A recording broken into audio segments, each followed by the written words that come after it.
नहीं नहीं, एकादशी है कौन, क्यों इसकी इतनी प्रधानता है, क्यों इसकी पुण्यता है, ऐसा क्या है एकादशी में जो इसकी पुण्यता मानी जाए? कौन है ये जो भगवान नारायण तक एकादशी का व्रत करते हैं? सुभद्रा जी को भगवान जगन्नाथ ने, जगदीश ने एकादशी का व्रत कराया था। बद्रीनारायण भगवान को माता लक्ष्मी ने एकादशी का व्रत कराया था। क्यों? चंद्रायण एकादशी व्रत की माता। एकादशी है कौन? तो कहा जिसको व्रत करने पर भगवान नारायण भी जिसका व्रत करते हो, भगवान माता लक्ष्मी जिसका व्रत करती हो, वो एकादशी है कौन? तो शास्त्र वर्णन करता है महाराज, स्कंद पुराण का सुंदर चातुर्मास्य खंड के अंतर्गत वर्णन आया है महाराज। एक बार भगवान विष्णु आनंद में विराजमान थे, पद्मावती और माता लक्ष्मी दोनों उनके पास में विराजी हुई थी। भगवान लक्ष्मी और पद्मावती दोनों बैठी, एक सिर के पास, एक चरण के पास। कुछ समय बाद वहीं पर ब्रह्मदेव का आगमन हुआ और ब्रह्मा जी आगमन पाकर भगवान नारायण पद्मावती से लगकर उठे और उठकर लक्ष्मी की ओर झुके।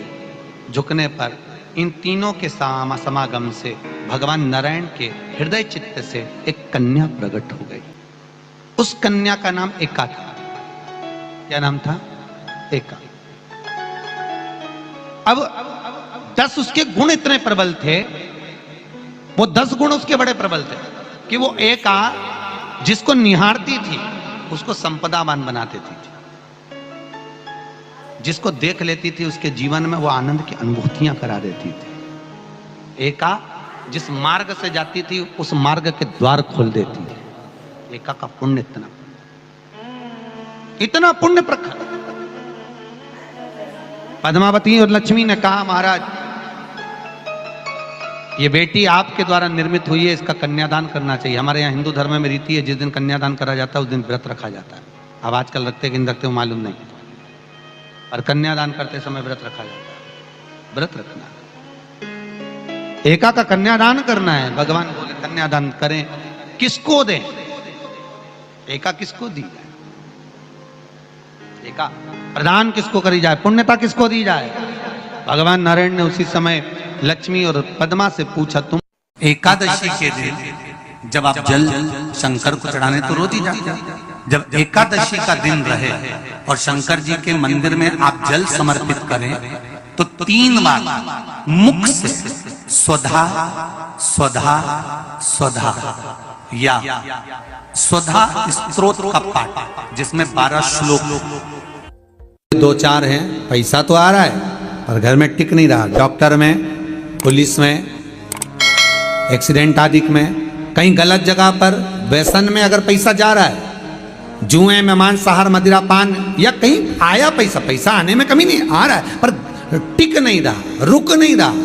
कोई मांगने आ गया, दे दिया, फिर वहां से अपने पास नहीं आ रहा, अपन कह रहे हैं भैया हमारा पैसा लौटा दो, नहीं आ रहा। तो महाराज शिव महापुराण की कथा कहती है एकादशी के दिन गंगा के जल में मात्र 7 बेलपत्री डालकर जो नंदीश्वर भगवान अर्थात जो शंकर जी के शिवलिंग के सामने नंदी होता है, उस नंदी के चरण पर गंगा का जल चढ़ाकर बेलपत्री शिव पर समर्पित कर देता है, उसके घर में रुपया रुकना चालू हो जाता है। फिर वो गलत जगह पर नहीं जाता, गलत स्थान पर वो धन जाएगा ही नहीं।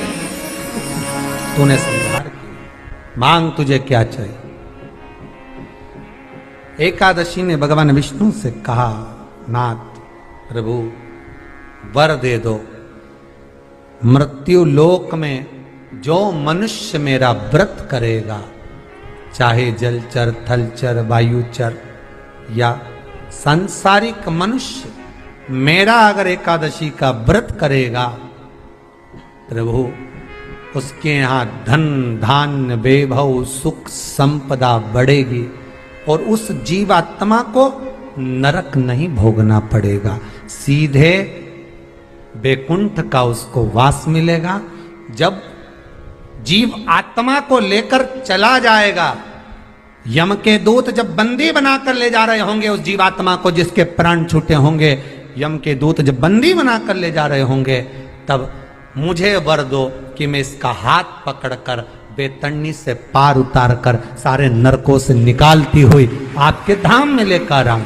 भगवान ने वर दे दिया, तथास्तु। हे एकादशी सुनो, मृत्यु लोक का मनुष्य अन्न का त्याग कर कर, क्योंकि अन्न में एकादशी के दिन पाप पुरुष रहता है, अन्न का त्याग कर कर एकादशी के दिन जो मनुष्य तुम्हारा व्रत धारण करेगा, उस व्रत को करेगा और उस व्रत को धारण करेगा, उसकी मनोकामना पूर्ण होकर वो मेरे ही धाम को जाएगा।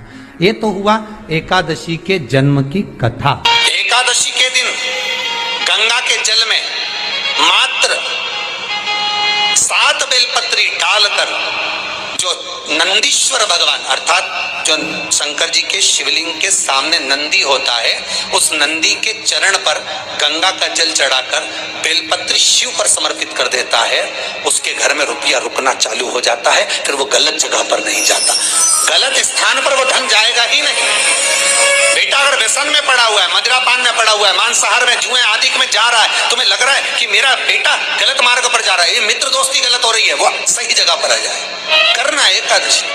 कई लोग इसको धन के लिए भी करते हैं, संपदा के लिए। संपदा के लिए अर्थात जिसका व्यापार नहीं चलता, जिसके घर में पैसा नहीं आता, या नौकरी नहीं लग रही, या सर्विस नहीं लग रही, आप अप्लाई कर रहे हो, जगह जगह जाकर इंटरव्यू भी दे रहे हो और पैसा नहीं आता, तो उसके लिए भी प्रयास किया जाता है। पर उसके लिए यहाँ पर जो धन के लिए करते हैं, उसके लिए विष्णुपदी के लिए करते हैं। मतलब जैसे गंगा के जल में तुलसी के 11 पत्ते डाले जाते हैं और उसको किसी भी नारायण के मंदिर में, राम कृष्ण शिव शंकर नहीं, राम कृष्ण भगवान विष्णु दत्त आदि जितने नारायण के मंदिर हैं, उस मंदिर में किसी भी पात्र में, एक छोटे से पात्र में उसको भरकर रखी जाते हैं महाराज। उससे भी जॉब सर्विस नौकरी में सफलता प्राप्त हो जाती है। परंतु वो भी एकादशी को ही होता है। कुछ देर तक पात्र को रखा जाता है, फिर वही पात्र का जल किसी भी वृक्ष के नीचे डाल दिया जाता है, उससे भी नौकरी के लिए फायदा मिलता है। गंगा का जल कोई साधारण नहीं।